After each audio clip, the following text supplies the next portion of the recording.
Salaar hit తో ప్రభాస్ గాడిలో పడ్డాడు. కల్కితో సక్సెస్ కంటిన్యూ చేయడమే కాదు 1000 కోట్ల గ్రాస్ దాటాడు. రాజాసాబ్ తో హ్యాట్రిక్ కొడతాడా లేదా అన్న డౌట్ కి ట్రైలర్ సమాధానం చెప్పేసిందా? దర్శకుడు మారుతిపై ఉన్న అనుమానాలు తొలగిపోయాయా?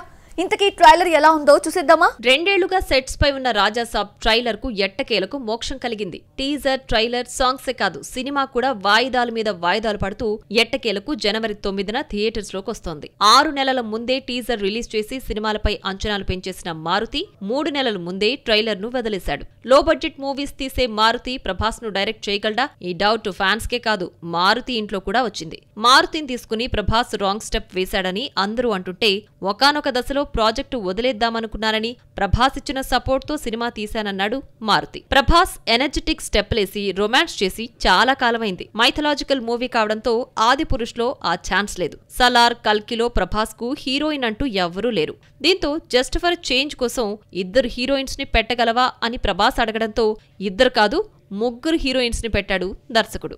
హారర్ కామెడీగా టీజర్, ట్రైలర్ ఉన్నాయి. బుజ్జిగాడులో డార్లింగ్ కామెడీ స్టైల్ తీసుకుని పాన్ ఇండియా ఎంటర్టైన్మెంట్ తీశామన్నాడు దర్శకుడు. మారుతి ఎలా తీస్తాడో, డార్లింగ్ ను ఎలా చూపిస్తాడోనన్న భయాన్ని రాజాసాబ్ టీజర్, ట్రైలర్ పోగొట్టి ఎక్స్పెక్టేషన్స్ ని పెంచేసింది. ఈ హారర్ ఎంటర్టైనర్ కు తమన్ మ్యూజిక్ ఇస్తున్నాడు.